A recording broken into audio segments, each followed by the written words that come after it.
అమ్మాయి ఫస్ట్ క్లాస్‌లో పాస్ అయిన ప్రతి చోట వీళ్ళ కోత అట్లాగే ఉంది. హ్మ్. కోతని అసహ్యమైన పదం. అదే. కానీ ఎందుకు మాట్లాడాల్సి వస్తుందంటే ఒక ఆడపిల్ల, చిన్న పిల్ల, నీ బిడ్డ లాంటి పిల్ల, నీ మనవరాలు లాంటి పిల్ల, నీ కూతురు లాంటి పిల్ల తెలుగుదేశం పార్టీలో ఉన్నటువంటి నాయకుడికి. అమ్మాయితో నీకు ఆటలేంటి అసలు? అమ్మాయికి రాజకీయానికి ఏంటి సంబంధం? పోతే రోజు రోజుకి వివాదాలు పెరుగుతున్నాయి, వ్యతిరేకత పెరుగుతున్నాయి, నిలదీతలు పెరుగుతున్నాయి, ప్రశ్నించే వాళ్ళు కూడా ఎక్కువ బయటికి రావడం. ఇదంతా మనకు కలిసి వచ్చేదే అని చెప్పి టీడీపీ భావించడం రాంగ్ స్టెప్ అది. అలాంటి కుసంస్కార మాటలు ఎక్కువ వస్తాయి, ఎక్కువ మాట్లాడతాయి. ఉమ్. వాడు, వీడు, అవును. ఈ పదాలు అవి కంట్రోల్ చేసుకోవాలి ఉపన్యాసాలు. ఉమ్. వాడు, వీడు ఇట్లాంటివి. బాబు గారిది వచ్చేటప్పటికి ఉపన్యాసం ఎక్కువసేపు ఉండకూడదు. అవును. పర్ఫెక్ట్గా కొన్ని పాయింట్స్ని క్యాచ్ చేసుకోవాలి. మీరు చూడండి, జగన్ గత ఎలక్షన్స్ అప్పుడు ఉపన్యాసాల్లో గంటల కొద్ది ఉపన్యాసం నాకు తెలిసి అయితే నేను ఎక్కడ చూడాలి. ఉమ్. 10 నిమిషాలు, 15 నిమిషాలు, 20 మ్యాక్సిమం. ఉమ్. 20 కూడా తక్కువే, ఉమ్. 10-15 నిమిషాలు ఉంటుంది. మిగతా వాళ్ళు మాట్లాడతారు. ఈ 10-15 నిమిషాల్లో ఒక ఫ్లోలో వెళ్ళిపోతాడు, ఒక్కొక్క చోట ఒక్కొక్క హామీ ఇచ్చేస్తాడు, వెళ్ళిపోతాడు.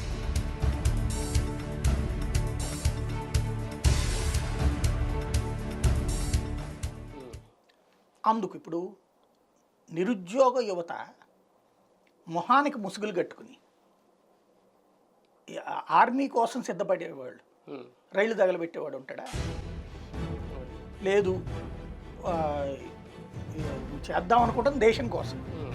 దేశం కోసం దేశం ప్రాపర్టీ తగలాడుతుంది ఎవడన్నా? ఉమ్. రెండోది దేశభక్తి. సైన్యం అంటేనే దేశభక్తి. మన ప్రజల్ని కాపాడాల్సి, మన ప్రజల్ని కాపాడే సైన్యం కోలో పనిచేయడం కోసం మన ప్రజల మీద రాళ్ళేస్తారు.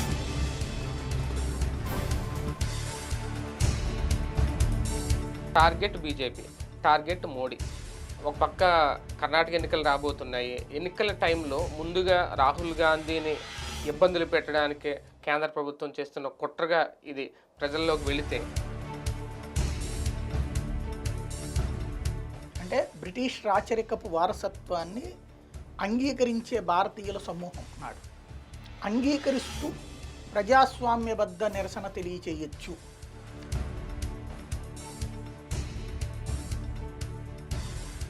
ఒకటి భయం ఏంటి అంటే, అమ్మ వీళ్ళకి ఇచ్చేస్తారా? ఉమ్.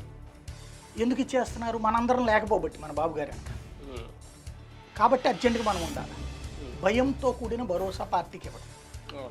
రెండోది కోపం. ఏంది వాళ్ళకి ఇచ్చేది ఏంది? మనం వాళ్ళెంత ఆఫ్టర్ ఆల్. అవును. మనం చూసాం కదా 2 రోజులు ట్రోలింగ్. ఉమ్. వాళ్ళెంత ఆఫ్టర్ ఆల్, ఇంకా డూలేక వాడారు కదా ఆఫ్టర్ ఆల్. కాబట్టి మన వాళ్ళే ఉమ్. అంటే ఇప్పుడు కనుక మనం అందరం లేకపోతే బాబు గారు ఆయనకు ఓకే అనేస్తాడు. ఉమ్. మరి చట్టం తన పని దాన్ని చేసుకోవాలి, ప్రూవ్ చేసుకోవాలి కదా. మరి ఇప్పుడు వీళ్ళు చట్టం తన పని దాన్ని చేసుకోవాలి, కోర్టు ద్వారానే ఇది కూడా. అంటే జాతీయ స్థాయిలో కూడా కక్ష సాధింపు రాజకీయాలు జరుగుతున్నాయి అనుకోవాలా? అదే నేనేది కక్ష సాధింపు రాజకీయం అయ్యి ఉంటే అది ఉమ్. జగన్ దాళ్ళు కక్ష సాధింపు అంటే అప్పుడు మోడీ కూడా కక్ష సాధింపు.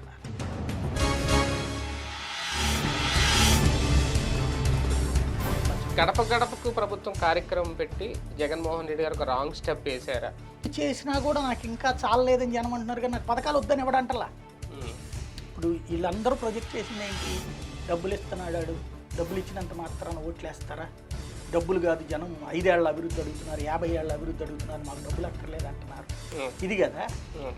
ఇవాళ వీళ్ళు వెళ్ళిన ఎక్కడైనా సరే, అన్నా మాకెవరికి ఈ సంక్షేమ పథకం ఏమొద్దు, నాకు అమ్మ కూడా వద్దు, ఈ 15,000 వద్దు, ఈ పథకాలన్నీ రద్దు చేసి ఉమ్. ఈ డబ్బులన్నిటితో మా ఏరియాకి road వేయన్నా um.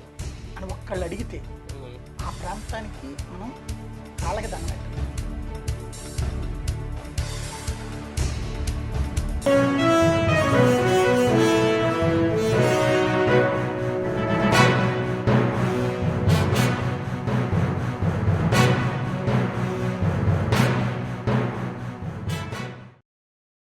Welcome to weekend with journalist Sai. దేశవ్యాప్తంగా రాష్ట్ర వ్యాప్తంగా కూడా చాలా బగ్గుమంటున్నాయి రాజకీయాలు. ఒక పక్క ఆందోళనలు నిరసనలతో అట్టుడుకుపోతోంది దేశం, మరోపక్క రాజకీయ యాత్రలతో ఆంధ్రప్రదేశ్ సర్వత్రా చర్చనీయాంశంగా మారింది. ఇదే ఓవరాల్గా ఈ అంశాల మీద చర్చిద్దాం ఇవాళ వీకెండ్ విత్ జర్నలిస్ట్ సాయిలో. సార్, ఫస్ట్ చూసుకుంటే గత 4-5 రోజులుగా దేశవ్యాప్తంగా ఒక పక్క కాంగ్రెస్ పార్టీ నేతలు చేస్తున్న నిరసనలు కానీ, అగ్నిపథ్ పేరుతో ఆందోళనకారులు ఇది ఉత్తరాది నుంచి ఇప్పుడు దక్షిణాది వరకు వచ్చేసింది. తాజాగా ఈరోజు చూసుకుంటే సికింద్రాబాద్ రైల్వే స్టేషన్ కానీ లేదంటే హైదరాబాద్ కానీ అట్టుడికిపోతున్న పరిస్థితి. అంటే రెండు ఒకేసారి ఈ ఈ నిరసనలు కేవలం కేంద్ర ప్రభుత్వం మీద వ్యతిరేకతే ప్రధానంగా కనిపిస్తోంది. ఎలా చూడాలి?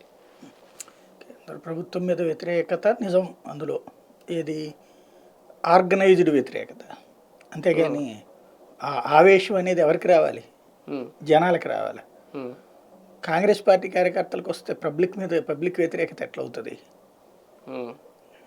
ఫస్ట్ పాయింట్ ఏది, దేశవ్యాప్తంగా రాజ్భవన్లో ముట్టడి, ఈడీ విచారణలు, ఇవన్నీ కూడా.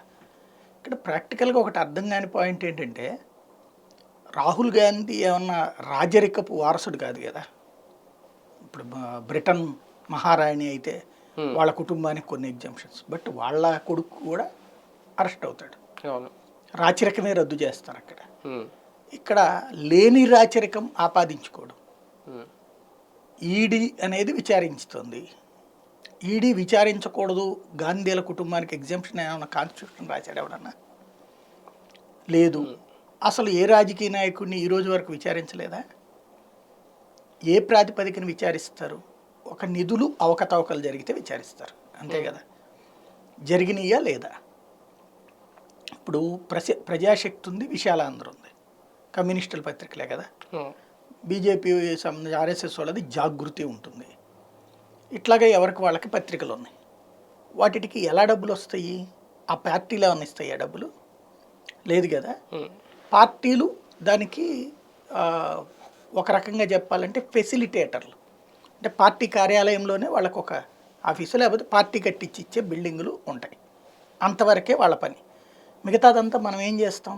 కమ్యూనిస్ట్ కార్యకర్తలు వాళ్ళు, కమ్యూనిస్ట్ నాయకుల డివిజన్ వాళ్ళు అన్న మనం ప్రజాశక్తికి డబ్బులు కట్టాలి, చందా, ఏడాది చందా, మంత్లీ చందా, అలాగే వాళ్ళ కార్యాలయాలకి అది వేపిస్తారు. ఆ డబ్బులు బల్క్గా ఒక అమౌంట్ ఎప్పటికప్పుడు ఖచ్చితత్వం ఉంటుంది, వాళ్ళు పేపర్ వేస్తారు. జాగృతికి అంతే, మనకి స్లిప్ ఇస్తారు, ఆన్లైను ఆఫ్లైను డబ్బులు కలెక్ట్. అంతేగాని బీజేపీ కార్యాలయం వాళ్ళు ఏమైనా జాగృతికి డబ్బులు ఇస్తారా? బీజేపీ అప్పిస్తుందా జాగృతికి? లేదు కదా. ఇది కామన్గా మనకి చూసిన ఎక్కడైనా సరే. బట్ దీనికి వచ్చేటప్పటికి నేషనల్ హెరాల్డ్, పోనీ కాంగ్రెస్ కూడా పత్రిక పెట్టుకోవచ్చు, అట్లా వాళ్ళ కార్యాలయంలో పెట్టుకోవచ్చు. ఇది కాంగ్రెస్ పత్రిక కాదని వాళ్ళే చెప్పారు ముందు, నెంబర్ 1. ఇంకోటి, అసలు ఎప్పుడు పుట్టింది అది? బ్రిటిష్ వాళ్ళ టైంలోనే పుట్టింది. కాంగ్రెస్ పార్టీని పెట్టింది ఎవరు? బ్రిటిష్ వాళ్ళు. ఏఓ హ్యూమ్ అనేటువంటి ఆయన కాంగ్రెస్ పార్టీ వ్యవస్థాపకుడు. అంతేగాని కాంగ్రెస్ పార్టీ మన ఇండియన్స్ పెట్టల. ఏఓ హ్యూమ్ అనే ఆయన దాన్ని స్థాపించినవాడు. ఎందుకు అంటే బ్రిటిష్ యాక్ట్స్కి సపోర్టింగ్ ఇండియన్స్ అనమాట అది. అంటే బ్రిటిష్ రాచరికపు వారసత్వాన్ని అంగీకరించే భారతీయుల సమూహం నాడు. అంగీకరిస్తూ ప్రజాస్వామ్యబద్ధ నిరసన తెలియచేయచ్చు అంటే, చూసారా మీకు మా బ్రిటిష్ వాళ్ళు హక్కు ఇచ్చారు అని పెట్టినటువంటి సంస్థ. దాన్ని ఉట్టి బ్రిటిష్ వాడు పెట్టాడంటే దానికి మరి అంగీకరించరు. కాబట్టి డబ్ల్యూసి బెనర్జీ అని ఒక ఆయన అధ్యక్షుడిగా పెట్టారు ఇండియన్ని. ఆయన ఆధ్వర్యంలో నడిచిన పార్టీ అది కాంగ్రెస్ పార్టీ. ఆ టైంలో స్వతంత్రం కోసం పోరాడే వాళ్ళు ఒక షెల్టర్ కావాలి కాబట్టి, ఓకే ఆ బ్రిటిష్ వాళ్ళు మన మాట కూడా వింటారు ఇప్పుడు అని దాంట్లో ఉంటూ కొంచెం కొంచెం మారుద్దాం, ఒకేసారి మార్చలేం కదా. ఇప్పుడు మనం గాంధేయవాద సిద్ధాంతాలు వాళ్ళం కదా, కత్తులు బుచ్చుకుని కర్రలు బుచ్చుకుని అవ్వదు, అనేక మంది అలా ప్రాణాలు కోల్పోయారు. కాబట్టి అలా కాకుండా మనం 1 by 1 కొంచెం కొంచెంగా మాట్లాడి ఒత్తిడి చేయొచ్చు, ప్రజాస్వామ్యబద్ధ ఒత్తిడి. వాళ్ళది బ్రిటిష్ వాళ్ళది పార్లమెంటరీ వ్యవస్థ కదా, మనం కూడా ఆ రూట్లో నిదానంగా వాళ్ళని మారుద్దాంలే అని చెప్పి వాళ్ళు స్వతంత్రం కోసం పోరాడే వాళ్ళందరూ ఆ బ్రిటిష్ వాళ్ళు స్థాపించిన కాంగ్రెస్లో చేరారు. అలా చేరినటువంటి వాళ్ళకు ఒక పెద్ద ప్రాబ్లం ఏమొచ్చిందంటే, గవర్నమెంట్కి వచ్చేటప్పటికి విపరీతమైన ప్రచారపు హంగామా ఉంటుంది, మీడియా కానీ అదంతా కూడా. తమ హంగామాకి అవకాశం లేకుండా పోయింది అన్నప్పుడు స్వతంత్ర సమరయోధులు 1000 మంది తమ సొంత ఆస్తుల నుంచి డబ్బులు పెట్టుకుని పేపర్ పెట్టారు. అప్పట్లో గోడ పత్రికలు అట్లాంటివి ఉండేది. అంటే ఇప్పుడు మనకి పేపర్లు ఇవాళ రూపానికి వచ్చినాయి, ఇప్పుడు పాంప్లెట్ అంటాం కదా, అప్పుడు అతికిచ్చేవాళ్ళు ఊరు వాడ కూడా. అట్లాంటి గోడ పత్రికల దశ నుంచి ఇంటింటికి వెళ్ళేటువంటి ఒక సిస్టమ్ కావాలి. ఎందుకంటే కాంగ్రెస్లో ఉన్న వాళ్ళలో ఎక్కువ మంది బ్రిటిష్ వాళ్ళతో సామరస్యం మెయింటైన్ చేస్తూ వ్యాపారాలు చేసుకునేవాళ్ళు ఇక్కడ. మళ్ళీ అప్పుడప్పుడు ఇట్లా నిరసనల్లో పాల్గొంటుండేవాళ్ళు. ఇప్పుడు కమ్యూనిస్టుల కార్యక్రమానికి వస్తూ ఉంటుంటారు, అనేక మంది వ్యాపారస్తులు వస్తారు కమ్యూనిస్ట్ కార్యక్రమానికి. మరి వాళ్ళు కమ్యూనిస్టులు అయితే వ్యాపారానికి వ్యతిరేకులు కదా లెక్క ప్రకారం. ఎందుకు వస్తారు? వీళ్ళతో గొడవ లేకుండా ఉంచుకోవడానికి. అట్లా కాంగ్రెస్ పార్టీలో చేరినటువంటి వాళ్ళు ఉండేవాళ్ళు అనమాట. వాళ్ళకి ఇది పాయింట్. 1000 రూపాయలు ఆ రోజుల్లో 1000 ఎట్లా ఖర్చు పెట్టినట్టు మొత్తం కలిపి ఒక 100 మంది కలిసి పెట్టారు. అది పెట్టిన తర్వాత ఆ పత్రిక నడిచింది. స్వతంత్రం వచ్చిన తర్వాత నేషనల్ హెరాల్డ్ అనేది బాగా పాపులరే. స్వతంత్రానికి ముందు నుంచి కూడా కంటిన్యూ అవుతూ వచ్చింది. ఆ తర్వాత భారతదేశ ప్రభుత్వం నెహ్రూ గారి టైంలో దానికి కొన్ని ఆస్తులు ఇచ్చారు, భవనాలు ఇట్లాగంటే మందే కదా స్వతంత్రం కోసం చేసినటువంటిది కదా అనేసి. అది ముంబైలో, ఢిల్లీలో దానికి ఇవాల్టి వర్త్ ప్రకారం 5,000 కోట్ల ప్రాపర్టీ. ఇవాల్టి వర్త్ ప్రకారం 5,000 కోట్ల ప్రాపర్టీ. అది 1000 మంది దాంట్లో పార్ట్నర్లు కదా. ఆ తర్వాతన నడిచింది, కొంతకాలం పాటు నడిచింది. దాదాపు 60-70లలో మూతబడిపోయింది. ఎందుకు అంటే ఇంకా దాని అవసరం తీరిపోయింది. వాస్తవంగా గాంధీ గారు ఏమన్నారు, స్వతంత్రం అయిపోయిన తర్వాత కాంగ్రెస్ పార్టీని మూసేయమన్నారు. ఎందుకు? కాంగ్రెస్ అనేది స్వతంత్రం కోసం పోరాడిన సంస్థ, అది పోరాట సంస్థ, అది దాన్ని ఇంకా పనే ఉందన్నారు. బట్ ఆయన మాటల్ని అంత గాంధేయవాద సిద్ధాంతం అని చెప్పేటువంటి కాంగ్రెస్ పార్టీ ఏమి పాటించాల, కంటిన్యూ చేసింది. చేసే క్రమంలో ఆయనకి ఇవాళకి వాళ్ళు అర్పిస్తారు, పేరు అదే చెప్పుకుంటారు. కానీ మరి గాంధీ గారే మూసేయమంది కాంగ్రెస్, మరి ఎట్ట కంటిన్యూ చేస్తున్నారు? నువ్వు పోరాడింది స్వతంత్రం కోసం. స్వతంత్రం వచ్చేసిన తర్వాత అప్పుడు కమ్యూనిస్టులు ఉన్నారు అందులో లెఫ్టిస్టులు ఉన్నారు, రైటిస్టులు ఉన్నారు, అందరూ అందులోనే ఉన్నారు. నేతాజీ సుభాష్ చంద్రబోస్ అందులోనే ఉన్నారు, భగత్ సింగ్ అందులోనే ఉన్నారు, ఇంక్విలాబ్ జిందాబాద్ అనే భగత్ సింగ్ అందులోనే కదా. మరి అప్పుడు లెఫ్ట్ టు రైట్ అందరు భావజాలాలు కలిస్తేనే కదా. తెలంగాణ పోరాటం కోసం అందరు ఎట్లా కలిశారో ఆనాడు అట్లాంటి పోరాట పంద తెలంగాణ రాష్ట్ర సమితి ఎట్లయితే ఆ తర్వాత పార్టీగా కంటిన్యూ అయిందో ఆనాడు కాంగ్రెస్ పార్టీ కూడా కంటిన్యూ. ఆ టైంలో కూడా కాంగ్రెస్ ఐ అని కూడా పెట్టినట్టు. కాంగ్రెస్ ఐ ఒరిజినల్ కాంగ్రెస్ అది. దాన్ని ఐ అనేది ఇందిరాగాంధీ తర్వాత విడదీసింది. కాంగ్రెస్ ఇందిరా అంటారు, కాంగ్రెస్ ఇండియా అనేది ఓ లెక్క అనమాట. అయితే అట్లాగా ఉన్నప్పుడు తర్వాత పేపర్ మూసేశారు. మూసేసినప్పుడు ఏం చేస్తాం, ఎప్పుడైనా సరే ఉన్న ఆస్తులు అమ్మేసి అందులో ఉన్న పార్ట్నర్లందరికీ తలా ఇంతని పంచుతాం కదా. పంచకుండా అట్లా వదిలేశారు. వాస్తవంగా ఆ టైంకే దానికి 30 లక్షల అద్దెలు వచ్చాయి. ఈ 2 సెంటర్లు ఢిల్లీ, ముంబైలో ఉండేటువంటి భవనాలకే 30 లక్షల దాకా అద్దెలు వస్తాయి అప్పటికే. ఇవాళ రోజున అది 80 లక్షలు, ₹1,00,00,000 వస్తాయి నెలకి. అది అప్పట్లో 30 లక్షలు ఏడాదికి వచ్చాయి. పేపర్ నడపడానికి ఏం ప్రాబ్లం లేదు. బట్ ఎందుకంటే అది ప్రాపర్టీ తీసుకోవాలన్న కాన్సెప్ట్ ఉంది. ఆ స్వతంత్ర సమరయోధుల బిడ్డలు ఆ తర్వాత అడిగింది లేదు, అట్లా వెళ్ళిపోయింది. వాస్తవంగా మనకి ఎనిమీ ప్రాపర్టీ అంటారు, ఒక చట్టం ఉంది ఇండియాలో. మన దేశంలో దేశం విడిపోయినప్పుడు కొంతమంది మీరు మత ప్రాతిపదికన పాకిస్తాన్ విడిపోయింది, అటు వెళ్ళాలనుకున్న వాళ్ళు వెళ్ళిపోవచ్చు అని చెప్పి దేశంలో ఒక ఇది ఇచ్చారు. అలా వెళ్ళిపోయేటువంటి వాళ్ళు కొంతమంది భూములు అమ్ముకున్నారు. అలా అమ్ముకోకుండా వదిలేసి వెళ్ళిపోయిన వాళ్ళు ఉన్నారు. అలా వెళ్ళిన వాళ్ళ భూముల్ని మనం ఎనిమీ ప్రాపర్టీ యాక్ట్ కిందన స్వాధీనం చేసుకుని ప్రభుత్వం వాడేసుకుంటుంది అనమాట. ఎవరికైనా ఇచ్చేయచ్చు, ఏమైనా చేయొచ్చు. అట్లాగా ఇక్కడైనా సరే ప్రాపర్టీ అనేటువంటిది స్వతంత్ర సమరయోధులు మరి ఆ టైంలో దీంట్లో పెట్టుబడులు పెట్టిన వాళ్ళు కొంతమంది పాకిస్తాన్కి కూడా వెళ్ళిపోయారు. ఇప్పుడు అది మిగతా వాళ్ళకి ఇది చేయాలి కదా, అసలు ఏం చేయకుండా సైలెంట్గా ఉండిపోయారు. ఇక దాని ద్వారా అట్లాగా ఎనిమీ ప్రాపర్టీని కొన్ని చోట్ల ఎప్పటికి కూడా వదిలేసి ఉంటాయి. అట్లాంటివి అప్పుడప్పుడు కోర్టులో కేసులు వచ్చి 40 ఏళ్ళకి 50 ఏళ్ళకి వాళ్ళ ఆస్తి వాళ్ళకి ఇవ్వాలని కోర్టులు అదేం చెప్పి నిజాం నవాబుల ఆస్తులు వాళ్ళ వారసులని, అట్లాంటిదే దీనికి సంబంధించి కూడా ఉండాలి కదా. ఇదేమైంది, అలా ప్రాపర్టీని ఎవరికి ఇవ్వకుండా అట్లా వదిలేసి కూర్చున్నారు. అప్పుడు ఎనిమీ ప్రాపర్టీ కింద గవర్నమెంట్కి ఇచ్చేయచ్చుగా, స్వతంత్ర సమరయోధుల ప్రాపర్టీ కదా, ఇదే కాంగ్రెస్ గవర్నమెంట్ తీసుకొచ్చి కదా, తీసుకోవాలి. తెలివిగా అట్లా ఉంచేశారు. తర్వాత ఏం చేశారు, అది మూసేసిన తర్వాత దాంట్లో ఎంప్లాయీస్ అందరూ వాళ్ళకి ఎవరికన్నా 5 పైసలు డబ్బులు ఇచ్చారా? ఇవ్వాల. మామూలుగా మన పత్రికలు ఇప్పుడు తీసేస్తే ఏం చేస్తున్నారు, టీవీలు ఎవడ కర్మ ఆడికి అన్నట్టు అట్లాగే అయిపోయింది. ఇప్పుడు దాన్ని ఏం చేశారంటే వీళ్ళు నేషనల్ హెరాల్డ్కి సంబంధించిన ప్రాపర్టీస్ని వీళ్ళకి తర్వాత మోతిలాల్ వోరా లాంటి సీనియర్లకి తెలుసు దాని కథ అంతా. తెలివిగా ఇప్పుడు దాన్ని అట్లాగే వదిలేస్తే ఏ చట్టమో తీసుకొచ్చి చేస్తే కనుక ఎవడన్నా కోర్టుకు పోతాడు. అంటే గవర్నమెంట్ ఇచ్చిన ప్రాపర్టీ కదా, గవర్నమెంట్ తిరిగి హ్యాండ్ ఓవర్ చేసుకోవచ్చు. కానీ డైరెక్ట్గా అమ్మేసుకోకూడదు. అసలు నేషనల్ హెరాల్డ్ ఇదే లేదు, అసలు మేనేజ్మెంటే లేదు. ఇంకేం చేస్తారు ఇప్పుడు? దానికి వీళ్ళు తెలివిగా ఒక ఎత్తుగడ వేశారు. ఏంటి అంటే నేషనల్ హెరాల్డ్ అప్పట్లో మా దగ్గర ఒక 50 లక్షలు అప్పు తీసుకుంది, ₹1 కోటి దాకా అవుతుంది, ఈ అమౌంట్ని ఇవ్వాలి అన్నటువంటి లెక్కను బేస్ చేసుకుని 90 లక్షల రూపాయల దాకా వడ్డీలతో కూడా కలిపి అవుతుంది. కాబట్టి కాంగ్రెస్ పార్టీ ₹1 కోటి అప్పిస్తుంది దానికి. కాంగ్రెస్ పార్టీ దగ్గర డబ్బులు ఉన్నాయా ₹1 కోటి? లేదు. దానికి ఒక సొసైటీ స్థాపించారు దాని మీద, అసోసియేటెడ్ జర్నల్ అనేసి. ఆ సంస్థ దాంట్లో ఎవరు డైరెక్టర్లు? సోనియా గాంధీ, రాహుల్ గాంధీ, ఆస్కార్ ఫెర్నాండెజ్, మోతీలాల్ వోరా. వీళ్ళు అంటే ఇంకెవరు? అంత పెద్దోళ్ళు. వీళ్ళు ఈ సంస్థకి డబ్బులు ఇచ్చేసేసి తీర్చేసుకున్నారు. ఆ ప్రాపర్టీ ఈ అసోసియేట్ జనరల్కి వచ్చేసింది. ఎంతది? 5,000 కోట్లది. ₹1 కోటి ఖర్చు పెడితే 5,000 కోట్లు వస్తుంది. ఇప్పుడు అది మామూలుగా అయితే కనుక అంటే లీగల్గా కరెక్ట్, నైతికంగా కరెక్ట్గా.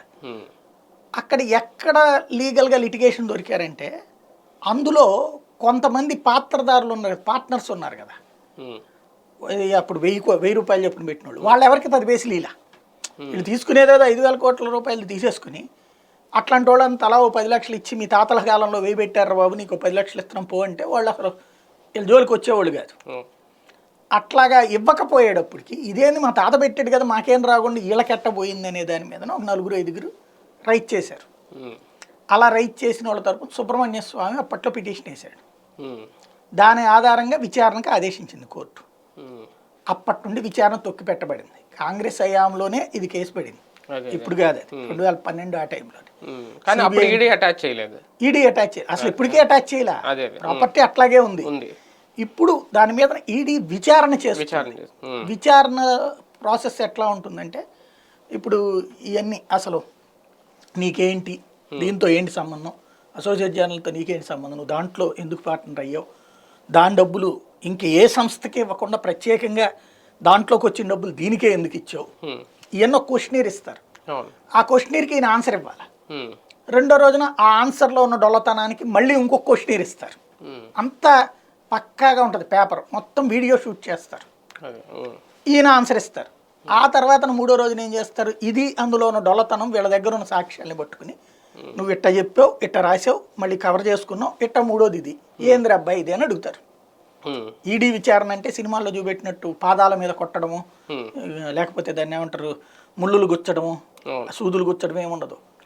ఒక బాంబడి చేస్తారు, క్వశ్చన్ చేస్తుంటారు. ఆ దెబ్బకి కొంచెం గబక్కన ఇంకోటి సైకలాజికల్ ప్రెషర్ ఉంటుంది. మీకు ఎప్పుడైనా సిబిఐ ఈడీల కేసు విచారణ ఎప్పుడు కూడా సిఐడీలో అయినా సరే, సిఐడీలో కొంచెం ఇంకా మనకు మొరటతనం ఉంటుంది, కానీ అలాంటి సంస్థలు ఎప్పుడు కూడా సైకలాజికల్ వారే ఉంటుంది. అంతా కాగితాలే, ఏం మాట్లాడినా కాగితాలతోనే మాట్లాడతారు. అట్లాగే అడుగుతుంటే ఇంతవరకు ఈ కాంగ్రెస్ పార్టీ 10 ఏళ్లలో కొన్ని 100 మందిని అట్ట ఏడిపించింది. ఇప్పుడు జగన్ ఏంటి కేసు, అట్లాంటివి ఎంతమంది మీద పెట్టారు. అలాంటిది పెట్టినప్పుడు ఎప్పుడూ లేనిది ఈయనకి వచ్చేటప్పటికి సమస్య వచ్చింది. అంటే ఎంతవరకు వేరే వాడి మీదకి వేయడానికి వచ్చింది, అదేదో ఉంటుంది కదా చెరపకురా చేయలేదు. ఇప్పుడు ఆయన దగ్గరికి వచ్చేటప్పుడు సమస్య అయింది. ఫస్ట్ రోజుకి ఓకే మనం దీన్ని పబ్లిక్గా వాడుకోవచ్చు అనుకున్నా, ఆనాడు ఇందిరాగాంధీ తరహాలో పాజిటివ్ వస్తుంది అనుకున్నాను. జనంలో ఎవరికి స్పందన రాలి. రెండో రోజు రచ్చ చేశారు. ఏమన్నా జనం ఏమన్నా ఓహో రాహుల్ గాంధీ ఇది కూడా ఏడీని అంటారా అన్నారు, కానీ అయ్యో పాపం రాహుల్ గాంధీ అని ఎవడంటలా. అందుకని మూడో రోజున తగలబెట్టే కార్యక్రమం నడిచింది. అయినా వర్కౌట్ కావట్లేదు. కాబట్టి ఓ వారం రోజులు గడివేవ్వండి, మా అమ్మ హాస్పిటల్లో ఉంది. మరి ఎంతమంది హాస్పిటల్లో ఎన్ని రోజుల క్రితం ఉంది, అసలు ఈడీ విచారణ ప్రారంభం కాకముందే ఉందిగా, వాళ్ళ అమ్మ దగ్గర అప్పుడు ఉండాలనిపించలేదా, ఇప్పుడు అమ్మ గుర్తుకొచ్చింది. సరే ఓ రోజు విచారణ బ్రేక్ ఇచ్చారు, నడుస్తుంది మళ్ళీ. ఇప్పుడు దాన్ని డైవర్షన్ కోసం ఒక టాక్టిక్స్ నడుస్తుంది. రెండవది అగ్నిపథ్కి సంబంధించి అదేంటి, ఒక ప్రపంచవ్యాప్తంగా భారతదేశానికి ఒక పెద్ద మైనస్ ఉంది. మనం టాప్ 5 కంట్రీస్ సైన్యం పరంగా, ఆయుధ పరంగా కానీ, అంటే అణ్వాయుధాలు కాన్సెప్ట్ ఇవన్నీ చూసుకున్నప్పుడు టాప్ 5లో ఉన్నాం. కానీ ఓ పెద్ద లోటు ఏంటంటే ఒక రిజర్వ్డ్ పటాల్. ఇప్పుడు మీకు చైనా, రష్యా ఇలాంటి దేశాల్లో పక్కాగా రూలు, ఇప్పుడు ఉక్రెయిన్ కానీ చాలా దేశాల్లో ఉన్నటువంటి రూల్ ఏంటంటే 17 ఏళ్ళు వచ్చేటప్పటికి ఫస్ట్ నీ చదువు పూర్తి అవ్వగానే 2 సంవత్సరాల పాటు మిలిటరీలో పనిచేయాలి, మస్ట్ అది. ఆ తర్వాత నువ్వు ఏ ఉద్యోగమైనా చేసుకో. మిలిటరీలో 2 ఏళ్ళు పని చేసినాక జీతం ఇస్తారు, ఆ తర్వాత పెన్షన్లు ఏమివ్వరు. ఆ 2 ఏళ్ళు అయిపోయిన తర్వాత ఇంత డబ్బులు ఇస్తారు. తర్వాత నువ్వు ఈ మిలిటరీలో పనిచేసిన వాళ్ళకి త్వరగా ఉద్యోగాలు వస్తాయి బయట ప్రైవేట్ సెక్టార్లో, ఎందుకంటే క్రమశిక్షణ ఉంటుంది వీళ్ళకి, ప్లస్ ఆరోగ్యకరంగా ఉంటారు అన్నటువంటి కోణంలో ఇస్తారు. వీళ్ళని ఎందుకు అట్లా చేస్తారు అంటే మెయిన్ వార్ వచ్చినప్పుడు రిజర్వ్ పట్టాలం కదా వీళ్ళందరూ ఎక్స్పీరియన్స్డ్. ఇప్పుడు మనకి రూల్ ఎట్లా ఉంటుందంటే ఫస్ట్ ఆర్మీ ఇది యుద్ధం బిగిన్ అయితే మొదట army, air force, navy first phase సైన్యం ఉంటారు. సెకండ్ ఫేజ్లో రిజర్వ్ ఫోర్సెస్ వెళ్తారు, అంటే యుద్ధం ఇంకా కంటిన్యూ అవుతూ ఉంటాయి. ఇప్పుడు లైక్ రష్యా ఉక్రెయిన్ యుద్ధంలో నడుస్తున్నటువంటి కోణంలో జరిగింది అనుకోండి. థర్డ్ ఫేజ్లో బిఎస్ఎఫ్ వెళ్తారు, బోర్డర్ సెక్యూరిటీ ఫోర్స్. ఆ తర్వాత పొజిషన్ ఎవరయ్యా అంటే CRPF, central reserve police force అవుతుంది. ఆ తర్వాత మన పోలీస్, ఆ తర్వాత మన హోంగార్డ్. ఇది రూలు వెళ్ళాలంటే ఒక దశల వారి లెక్క చూసుకున్నప్పుడు. ఇట్లాగా ఒక్కొక్క సెక్షన్ ముందు యుద్ధానికి వెళ్ళాలి, అది కంటిన్యూ అవుతున్న కొద్దీ కూడా. ఇవన్నిటి తర్వాత వాట్ నెక్స్ట్, మామూలుగా మాజీలు రిటైర్ అయిపోయినటువంటి సైనికులు వీళ్ళందరికీ కూడా మెసేజ్ వస్తుంది, వచ్చేయండి ఆ టైంలో. ఇలాగ ఉండాలంటే మనకి రిటైర్ అయిన వాళ్ళ ఓపిక ఎంత ఉంటుంది, ప్రాక్టికల్గా ఆరోగ్యంగానే ఉంటారు, బట్ తర్వాత ఆ కండిషన్స్. ఇంకా యూత్ అయితే ఇంకా బెటర్ కదా. చైనా వాడి వాళ్ళ ధైర్యంగా ఉండేది అదే, రష్యా వాడి వాళ్ళ ధైర్యంగా ఉండేది అదే, ఉక్రెయిన్ వాడికి వాటి దాకా కూడా మొన్నటిదాకా ప్రజలు తిరగబడతారు. ఎవరాళ్ళు? ఇట్లాంటి వాళ్ళు. ఇప్పుడు 4 ఏళ్ల పాటు ఒక ఇదవుతారు, ప్లస్ వాళ్ళ కంటిన్యూటీ ఉంటుంది. వాళ్ళకి 11 లక్షల రూపాయలు డబ్బులు వస్తాయి 4వ ఏడు కల్లా. ఏ ప్రైవేట్ కంపెనీలో 4 ఏళ్లకి 11 లక్షల రూపాయలు రిటైర్మెంట్ బెనిఫిట్ ఇస్తాడు? మనం ఇవి చూస్తాం, పిఎఫ్లు. ఇప్పుడు నేను ఒక 25 ఏళ్ళు పనిచేస్తే, ఒక 5 ఏళ్ళు పనిచేస్తే సిటీ కేబుల్లో నాకు ఒక 40,000 రూపాయలు వచ్చింది పిఎఫ్ డబ్బులు 5 ఏళ్ళకి. తర్వాత నేను జెమినీలో 3 సంవత్సరాలు తేజాలో పనిచేస్తే 70,000 వచ్చింది 3 ఏళ్ళు తర్వాత, రిటైర్ అయ్యి 3 ఏళ్ళ తర్వాత మానేసినప్పుడు. అదే తర్వాత నేను TV9లో 7 సంవత్సరాలు పనిచేస్తే 2.5 లక్షల రూపాయలు వచ్చింది 7 సంవత్సరాలు పనిచేస్తే. తర్వాత అంతకంటే పై పొజిషన్లోకి వెళ్ళాను కాబట్టి జెమినీలో మళ్ళీ న్యూస్ ఎడిటర్గా వెళ్ళాను కాబట్టి 7.5 ఏళ్ళు పనిచేస్తే 18 లక్షలు వచ్చింది. అది 1 lakh శాలరీతో వెళ్ళాను, అది లెక్క. అంటే 1 lakh శాలరీతో వెళ్ళి 1,67,000తో నేను బయటకు వస్తే నాకు వచ్చింది 18 లక్షల రూపాయలు పిఎఫ్. ఇది అప్పుడున్న సిస్టమ్స్ అని. ఇప్పుడు వీళ్ళకి 4 ఏళ్ళకి 30,000తో స్టార్ట్ అయ్యి 4 ఏళ్ళకి 70,000, 80,000తోనూ శాలరీతో బయటకు వస్తారు. అప్పటికి వీళ్ళకి 11 లక్షల క్యాష్ వస్తుంది. ఇందులో 25% మందికి మళ్ళీ పర్మనెంట్ ఉంటుంది, 25% పర్మనెంట్, మిగతా 75% మంది ఇట్లాగా. వీటిలో కొన్ని రాష్ట్రాలు ఆల్రెడీ వాళ్ళకి మేము డైరెక్ట్ పోలీస్ జాబ్స్ ఇస్తామన్నారు, సిఆర్పిఎఫ్ ప్రయారిటీ ఇస్తానని చెప్పింది, ఇవన్నీ ఉంటాయి. అట్లా కాకుండా చెయ్యాలి. అందుకు ఇప్పుడు నిరుద్యోగ యువత మొహానికి ముసుగులు కట్టుకుని ఆర్మీ కోసం సిద్ధపడేవాళ్ళు రైలు తగలబెట్టేవాడు ఉంటాడా? లేదు. నువ్వు చేద్దాం అనుకుంటుంది దేశం కోసం, దేశం ప్రాపర్టీ తగలాడతాడు ఎవడన్నా? రెండోది దేశభక్తి. సైన్యం అంటేనే దేశభక్తి. మన ప్రజల్ని కాపాడాల్సింది. మన ప్రజల్ని కాపాడే సైన్యం కోలో పనిచేయడం కోసం మన ప్రజల మీద రాళ్ళేస్తాడా? మన ప్రజలు రైళ్లలో ఉంటే తగలాడతాడా? అంటే ఎవడాడు? అందరూ అని చెప్పను. ప్రొవకేషన్ జరిగేటప్పుడు ముందుండే 25 మందే ప్రమాదకారులు.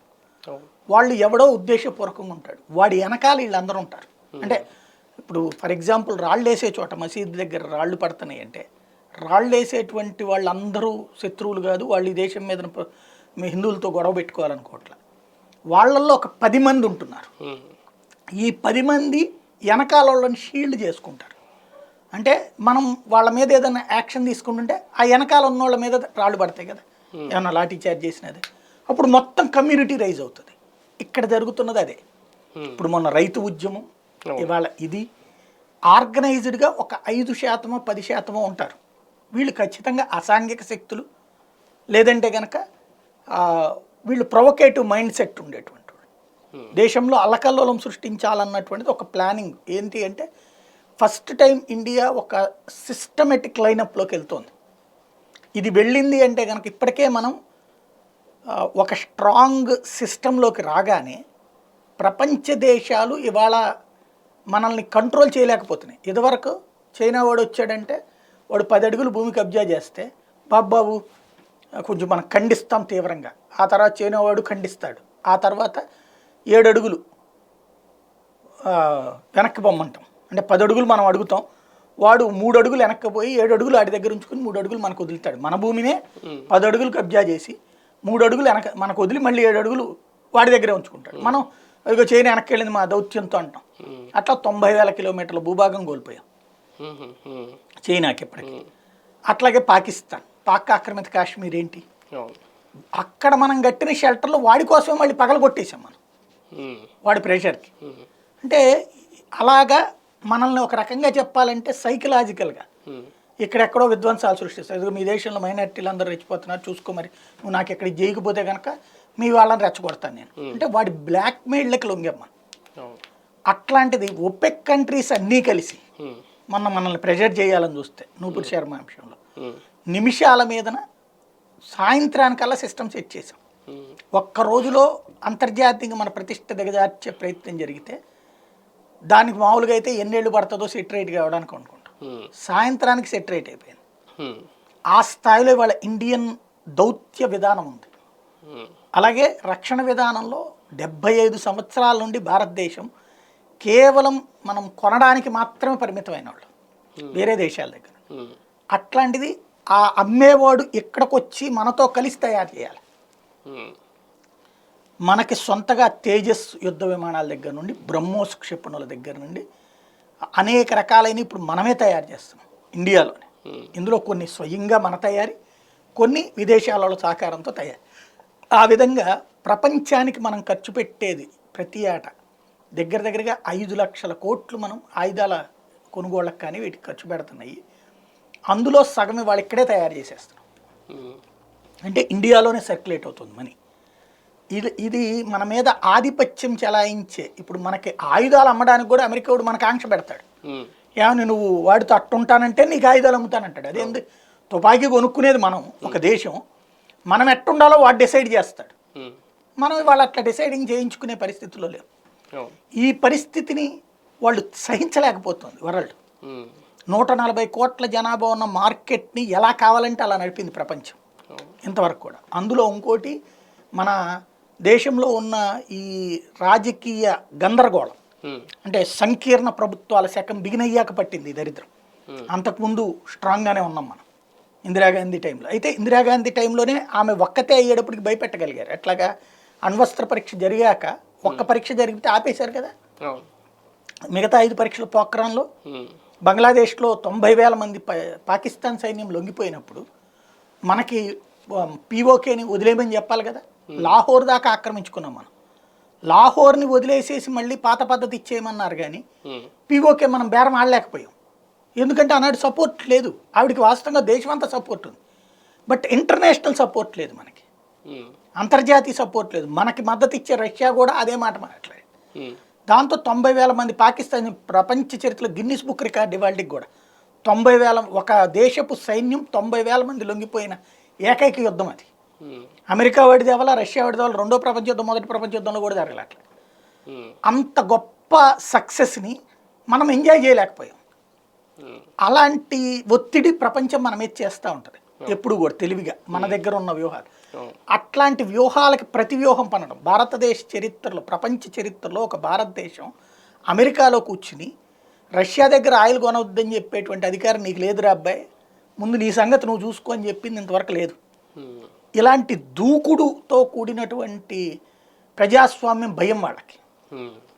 అందుకు ఇలాంటిది వాస్తవంగా ప్రపంచంలో భారత్ మీద ఆధిపత్యం కోసం అమెరికన్ ల్యాబీ అంతా కూడా పనిచేసేటువంటిది త్రూ సోరోస్ అనే సంస్థ, లేకపోతే గేట్స్ ఫౌండేషన్.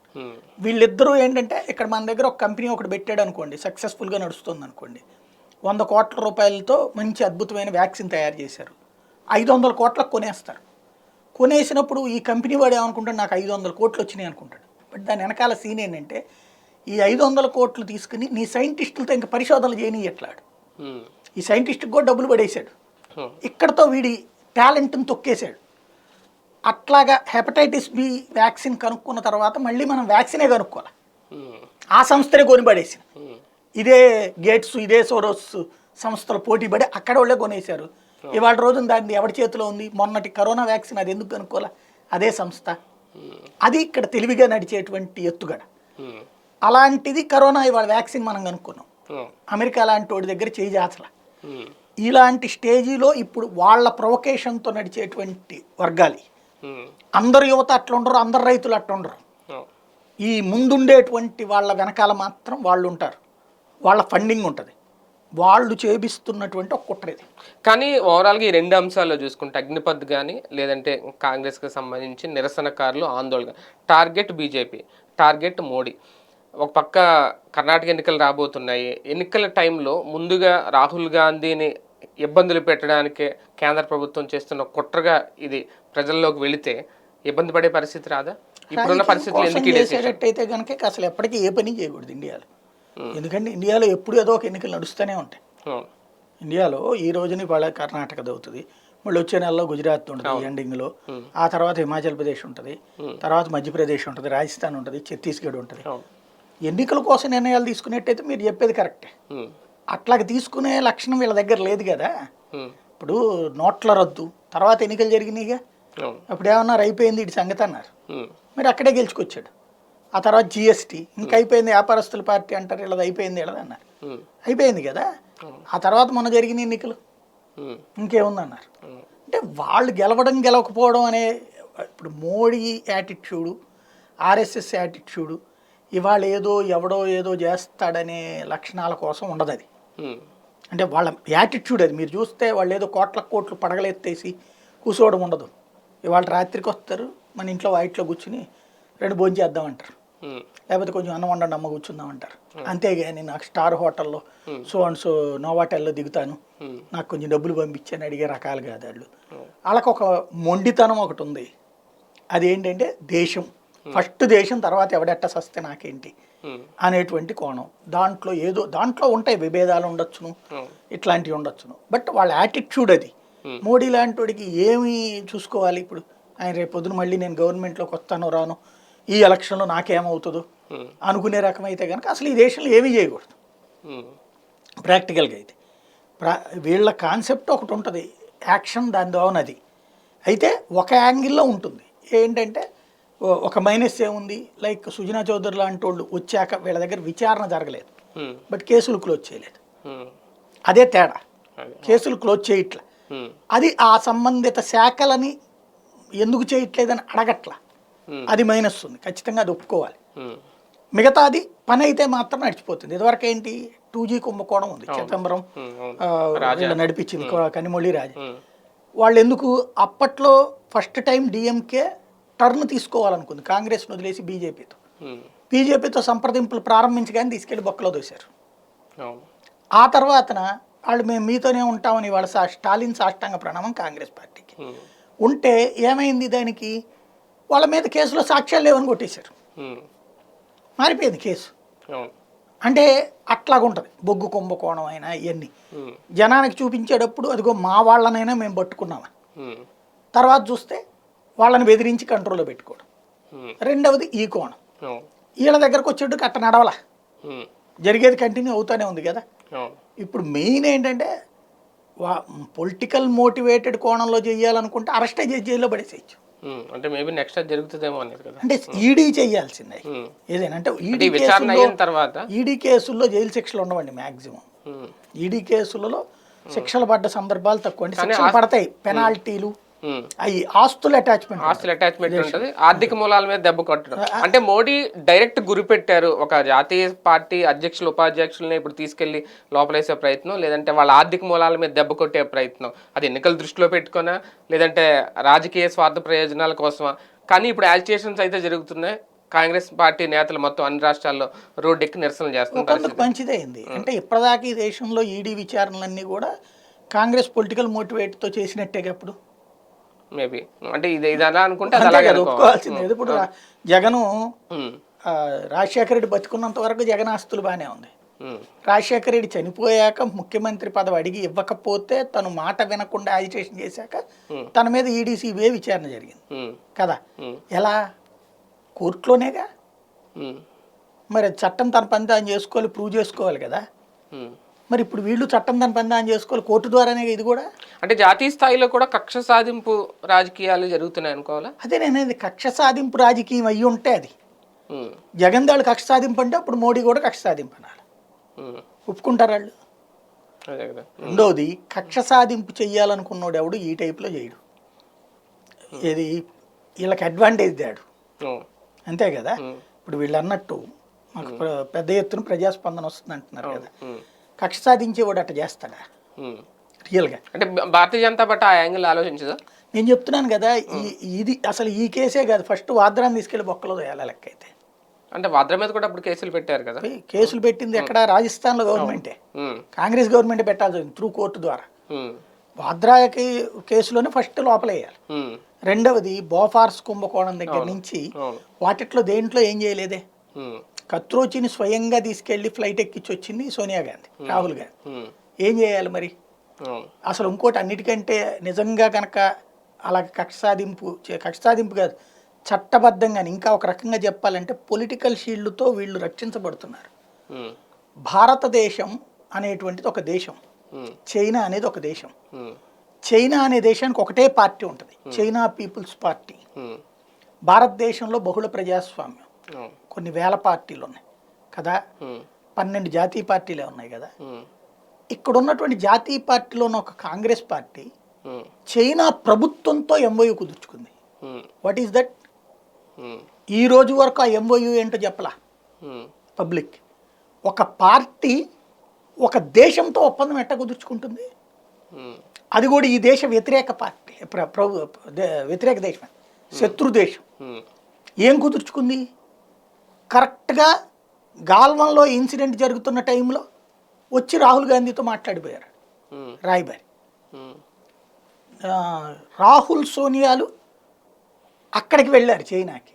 ఉమ్, మన్మోహన్ సింగ్ని పక్కన కూర్చోబెట్టి చైనా ప్రభుత్వం వీళ్ళకి ఆతిథ్యం భారీగా ఇచ్చింది. ఉమ్, ఏమిటి ప్రాతిపదిక? Is a prime minister Manmohan Singh, అవును. అతన్ని పక్కన పెట్టి ఒక ఎంపీ, వీళ్ళిద్దరు అంతే కదా. అవును. ఏ ప్రాతిపదికనిచ్చారు? అది కదా అసలైతే చూపెట్టాల్సింది, ఉమ్, జైల్లో పెట్టాల్సింది. అవును. ఈ రోజు వరకు ఏమైనా కాంగ్రెస్ నోరిప్పిందా అసలు ఏంటి ఆ ఒప్పందం అనేది?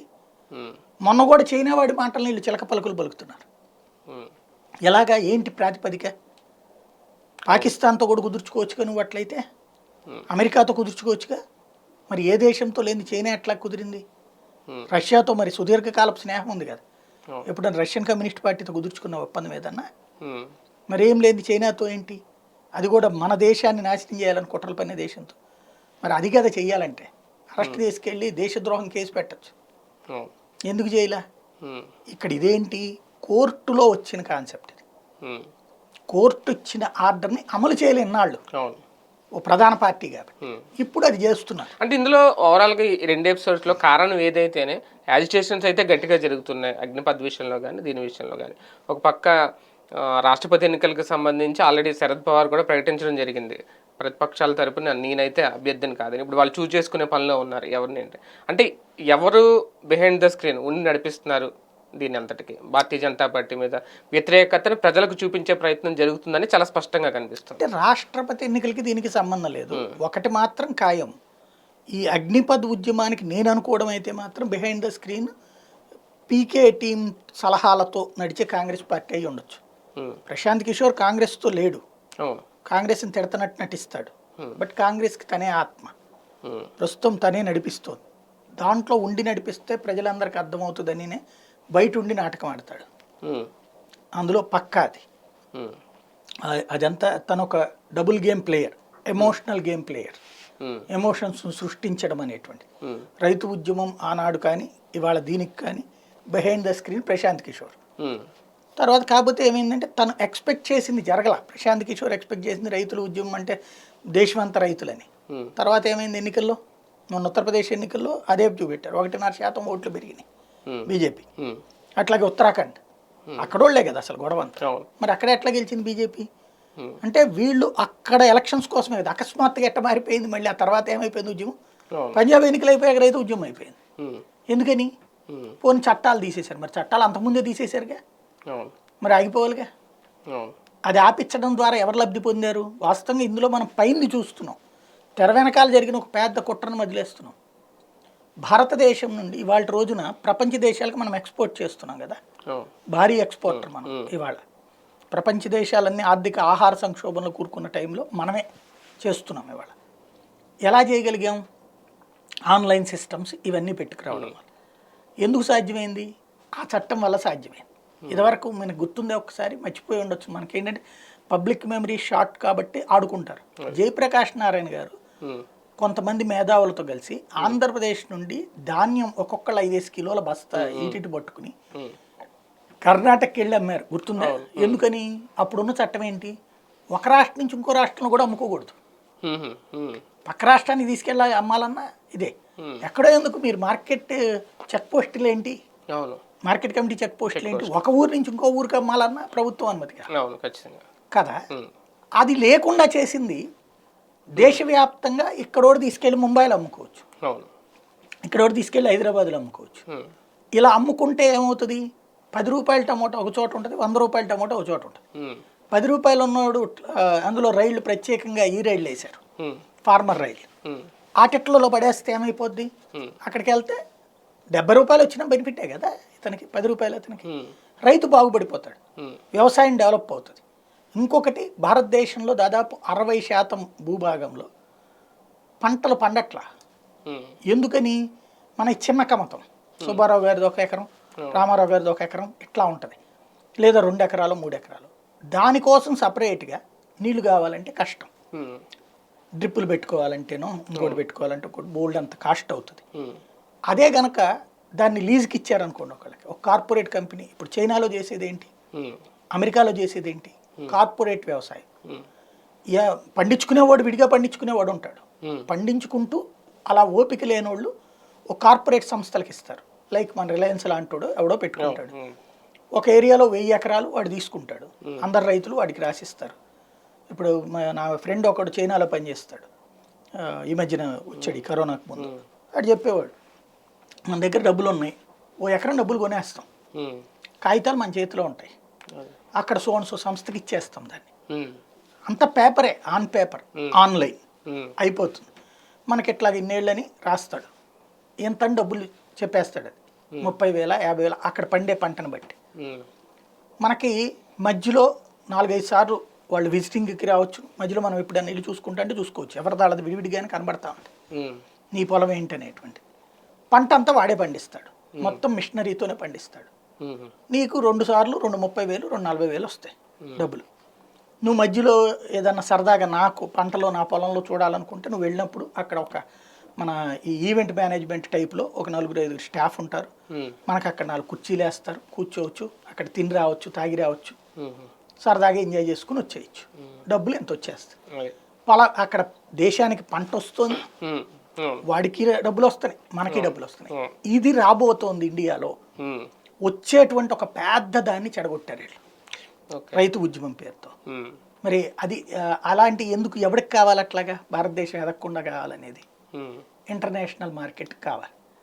అందుకని ఇవన్నీ ఏంటంటే బయటకు కనిపించదు. ఇప్పుడు కమ్యూనిస్టులు ఉద్యమం చేస్తారంటే చైనా వాడు డైరెక్ట్గా వీళ్ళకేం డబ్బులు ఇయ్యడు, కానీ చైనా భావజాలంతో ఉండేటువంటి పెద్దలు ఉంటారు కదా, వాళ్ళు కింద ఉన్నటువంటి కార్యకర్తలకు ఇదిగో ఇందులో చాలా దుర్మార్గం ఉంది అని చెప్తాడు. ఇది చూడగానే వీళ్ళు ఇది ఆవేశంతో, అంటే వీళ్ళు పుట్టినప్పటి నుంచి ఆ పార్టీలో తిరుగుతారు కదా అమ్మా నాన్నల దగ్గర నుండి కూడా, దానివల్ల సైకలాజికల్గా అది ప్రిపేర్ అయిపోతారు. వాడు దొంగనాయాలు ఇట్లాగని తిట్టేసుకుంటుంటారు, అట్టాగా ఇట్లాగానే అరిచేస్తారు. బట్ అసలు మనం ఏ దేశం తరపున ఉన్నాం అనేది మర్చిపోతారు. వాళ్ళకి ఫండింగ్ వస్తుంది. ఇప్పుడు సోరోస్ సంస్థ ఇచ్చిన మేధావులకు ఫండింగ్ ఇస్తారు. ఒక నర్మదా బచావ్ ఆందోళన అండి ఫర్ ఎగ్జాంపుల్, ఒక ప్రాజెక్టు ప్రపంచంలో ఏ దేశంలోనైనా ప్రాజెక్టు లేకుండా ఉన్నాయా? చైనాలో ప్రాజెక్టులు లేవా, లేకపోతే రష్యాలో ప్రాజెక్టులు లేవా? మరి ఆ కమ్యూనిస్ట్ ఐడియాలజిస్టే కదా. ఏమని ప్రాజెక్టు కడితే చేపలు పట్టుకోవడానికి సమస్య అంట, పర్యావరణ సమస్య, దానికోసం 20 ఏళ్ళు ఆపింది ఆవిడ నర్మదా బచావ్. మోడీ అనేవాడు రాకపోతే ఎప్పటికి కట్టేవాళ్ళు కదా. అక్కడ ఇప్పుడు ఎంత పంట పండుతోంది? 18 రెట్లు పండుతుంది. 18 రెట్లు అంటే ఇక్కడ ఈ దేశంలో ఎలాగ స్ట్రాటజిక్గా అంటే మన దేశపు ప్రజాస్వామ్యంలో ఉండే ఎమోషన్స్తో ఆటలాడటం అనేటువంటిది విదేశీ శక్తులకు ఉన్నటువంటి ఒక పెద్ద తెలివితేటలు. అంటే ఇక్కడ ఎందుకు దేశద్రోహం కేసులు అనేది తక్కువ మనకి ఉండేదేదో పొలిటికల్ మోటివేటెడ్ పెడుతుంటారు, కానీ ఒరిజినల్ దేశద్రోహుల మీద పెట్టరు ఎట్లాంటి వాళ్ళ మీద. దాన్ని అడ్డం పెట్టుకుని ఆడేటువంటి నాటకంలో, జూదంలో ఇండియన్ డెమోక్రసీని పావుగా వాడుతూ ఉంటారు. కానీ కేంద్రం మొండి వైఖరి అనుకోవాలా, లేదంటే ఇమీడియట్గా దీని మీద యాక్షన్ తీసుకోకపోతే ఇప్పటికే వ్యతిరేక శక్తులుగా ఉన్న టీఎంసీ కానీ, ఎన్సీపీ కానీ, టీఆర్ఎస్ కానీ ఇలా కొన్ని ఇప్పటికే బలోపేతం కావాలని చూస్తున్న టైంలో వాళ్ళకి కలిసి వచ్చే విధంగా పరిస్థితి మారుతుంది అని అనుకోలేమా? ఇమీడియట్గా కేంద్రం వైఖరి ఇలాగే ఉంటే కనుక ఆర్మీ విషయంలో కానీ మేబీ వెనక్కి తీసుకుంటారేమో మొన్న రైతు చట్టాలకు మళ్ళీ. కానీ వీళ్ళెవరో ఏదో అయిపోతారని చేయడం అనేది దండగా. ఇప్పుడు వీళ్ళు ఏమన్నా ఇంతకుముందు హర్షించారా? ఫస్ట్ ప్రాక్టికల్గా దీని వెనకాల ఒక ఇంటెన్షన్ ఉంది, యువతరాన్ని తప్పుదోవ పట్టించడం అనేటువంటిది. అందులో యువత అసలు ఇట్లా ఆర్గనైజ్డ్గా ఎవరిది పగలగొడతాడు? ఎవడాడు పగలగొట్టేవాడు? ఎవడు ప్రాక్టికల్గా? అంటే మెయిన్ ఇంకోటి, ఇంతకుముందు అంటే మన సైడ్ ఇటువంటి తక్కువ ఉత్తరాదిలో జరిగి ఉండేం, కానీ ఇక్కడ కూడా వెళ్ళిపోయి ఏకంగా రైల్వే స్టేషన్లో రైళ్లను తగలబెట్టేది అక్కడ ఆర్గనైజ్డ్ అంటున్నాను. అదే కదా ఆర్గనైజ్డ్. ఇక్కడ దానికి దాదాపుగా లాస్ట్ 6 months నుంచి చెప్తానే ఉన్నారు అలర్ట్లు. ఇక్కడ 2.5 war అంటే మన దగ్గర చైనా పాకిస్తాన్లతో పాటు ఇండియాలో ఇంటర్నల్ స్ట్రగుల్స్ క్రియేట్ చేసేవాళ్ళు, మొన్న రాళ్ళు వేసిన వాళ్ళు, ఇవాళ ఇవన్నీ కూడా ఏంటంటే ఒక అన్రెస్ట్ క్రియేట్ చేయాలి. అప్పుడు పబ్లిక్ ఏంటి, మోడీ వచ్చినప్పటి నుంచి ఇంతేరా. ఇవన్నిటి వెనకాల ఉండేటువంటిది మీరు చూస్తే నూపూర్ శర్మది రైట్ చేసినటువంటి వాళ్ళ ఈ ట్విట్టర్లో ఇవన్నీ చెక్ చేస్తే ఆపరేట్ అయింది మొత్తం పాకిస్తాన్ నుండి. ఇప్పుడు రైతులు దాన్ని చెక్ చేస్తే ఏం తేలింది? అది మళ్ళీ అమెరికా నుంచి నడిపినటువంటిదే కదా. ఇప్పుడు ఇది అంతే కదా నడిచేది. ఇవాళ ఒక ప్లాట్ఫామ్, సోషల్ మీడియా ప్లాట్ఫామ్లు బాగా దొరికినాయి ఈజీగా, ఇట్లాంటి ట్రాక్ చేసి ఒక ఆర్గనైజ్డ్ క్రైమ్ చేయడానికి బాగా ఉపయోగపడుతున్నాయి. కానీ మోడీ సర్కార్ మీద అతిపెద్ద కుట్రలే జరుగుతున్నాయి అని చెప్పొచ్చు. అది వీటిని బట్టి చూసుకుంటే మనకైతే అది కనబడుతుంది, వాళ్ళకి అలా కనబడకపోవచ్చు. అంటే ఏ చిన్న విషయాన్ని లైట్ తీసుకోవాల్సిన పరిస్థితి అయితే లేదు, డెప్త్కి వెళ్తే ఒక ఇంటెన్షన్తోనే చేస్తున్నారు. భారతదేశం ఇవాళ రోజున ఒక ఛాలెంజింగ్ కంట్రీగా తయారవుతుంది వరల్డ్లో. ఇవాళ అమెరికా అధ్యక్షుడు ఏ నిర్ణయం తీసుకోవాలన్నా వితౌట్ ఇండియా సపోర్ట్ వర్కౌట్ కావట్లేదు. ఒక దేశపు ప్రభుత్వం, భారత ప్రభుత్వం ఈ స్థాయిలో వరల్డ్ని ఇన్ఫ్లుయెన్స్ చేయడం అనేటువంటి తట్టుకోలేకపోతున్నది వరల్డ్. ఎస్పెషల్లీ చూడండి, వాళ్ళ రోజున ప్రపంచ దేశాలకు సంబంధించిన నాయకుల ఫినామినా చెక్ చేసుకుంటే గత 8 ఏళ్ల నుండి మోడీ నెంబర్ 1గా వస్తాను అన్నాడు. 8 ఏళ్ల నుండి ఒక వెనుకబడిన దేశం, అభివృద్ధి చెందుతూ ఉన్న దేశ ప్రధానమంత్రి 8 ఏళ్లుగా అమెరికా అధ్యక్షుడి కంటే ఫస్ట్ ర్యాంక్లో ఉంటున్నాడు, చైనా అధ్యక్షుడి కంటే ఫస్ట్ ర్యాంక్లో ఉంటున్నాడు. ఇది ఇంకోటి, ఇదివరకు అలా పక్కన ఇలా కూర్చునే స్టేజ్ నుంచి భుజం మీద చెయ్యేసి మాట్లాడే స్టేజ్, అలాగే విదేశాంగ విధానంలో ఎవడైనా మన దగ్గరకు వచ్చి మాట్లాడేటటువంటి స్టేజ్, ఆశించే స్థాయిని అది తట్టుకోలేకపోతున్నారు. ఇవన్నీ కూడా ఈ అన్రెస్ట్, ప్రొవోకేటెడ్ అన్రెస్ట్ అన్ని అందులో భాగమే. అంటే కారణం, టార్గెట్ చేయడానికి కారణం ఓన్లీ మోడీ అనే ఒక శక్తి. ఇండియా డెవలప్ కాకూడదని మోడీ అనేటువంటి వాడు ఉంటున్నాడు అనేది ఒక ఆస్పెక్ట్. మోడీకి టార్గెట్ చేసుకునే ఉన్నారు వాళ్ళు, ఆయన ప్రాణాలకి ముప్పు ఉంది నాకు తెలిసి. ఎందుకంటే ఇట్లాంటి తట్టుకోలేరు. ప్లస్ ఆయన కాన్సెప్ట్ ఒక ఎత్తు అయితే, ఇటు ఇండియా డెవలప్మెంట్ అనేది యాక్సెప్ట్ చేయలేని శక్తులు మెయిన్లీ. అంటే గతంలో ఈ స్థాయి థ్రెట్ కానీ, ఈ స్థాయి మన్మోహన్ సింగ్ ఉన్నప్పుడు ఇంతకుముందు ఇది లేదు కదా, కేవలం మోడీ ఉన్నప్పుడే అట్లాంటి ఆ స్థాయి వాళ్ళు నిర్ణయాలు తీసుకోలేదు.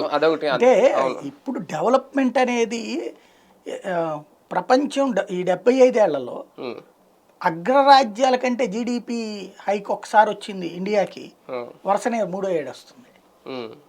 అమెరికా 4.5 జీడిపి డెవలప్మెంట్ అయితే మనం 8.5 మొన్నటిసారి. ఇప్పుడు నెక్స్ట్ ట్రిప్ కూడా 7.5లో ఉంటున్నాం IMF కూడా అంచనా. ఇంకోటి, వరల్డ్ మొత్తం ఇవాళ సంక్షోభం ఫేస్ చేస్తున్న సందర్భంలో మనం ఇస్తున్నాం చాలా చోట్ల. ఇవాళ అమెరికా వీళ్ళందరూ గిలగిల్లాడుతున్న టైంలో కూడా మొండిగా నిలబడుతున్న దేశం మనం ఒక్కలమే. వాస్తవంగా మన చుట్టూ ఉన్న దేశాలే చూడండి, శ్రీలంక, పాకిస్తాన్, భూటాన్ అన్నీ ఎలాంటి ఈ ఫేస్ చేస్తున్నాయి ఆర్థిక సంక్షోభాలు. వాటన్నిటికి కారణమవుతుంది ఎవరు? చైనా. అలాంటప్పుడు కూడా మనం నిలబడుతున్నాం, ఇది తట్టుకోలేకపోతున్నారు. ఇక ఆంధ్రప్రదేశ్ రాజకీయాల్లో చూసుకుంటే మొదటి నుంచి కూడా కంటిన్యూగా జరుగుతుంది చంద్రబాబు గారి యాత్ర, మినీ మహానాడులు జరుగుతున్నాయి. కానీ సపోర్ట్ పెరుగుతుంది, మాకు బలం పెరుగుతుంది అని ఒక ధీమా. అవసరమైతే సోలోగా వెళ్ళిన పరిస్థితుల్లో ఎటువంటి మార్పు రాదు, దాదాపుగా విజయం ఖాయం అనేది. ఆయన మాటలు చూసుకున్న అగ్రెసివ్గా మాట్లాడడం, జగన్ గారిని విమర్శించడం కనిపిస్తుంది. ఏదో అంటే ఒక నమ్మకం అంటే పెరుగుతుంది అనుకోవచ్చా తెలుగుదేశం పార్టీ బలం? ఖచ్చితంగా పెరుగుతుంది. పెరగకుండా ఎటువంటిది? మహానాడు స్టార్ట్ చేసిన తర్వాత ఇంకొకటి ఏంటంటే పోలరైజేషన్ ఆఫ్ పాలిటిక్స్ అయితే రాలా. అంటే పోలరైజేషన్ ఆఫ్ కార్యకర్తలు వచ్చారు.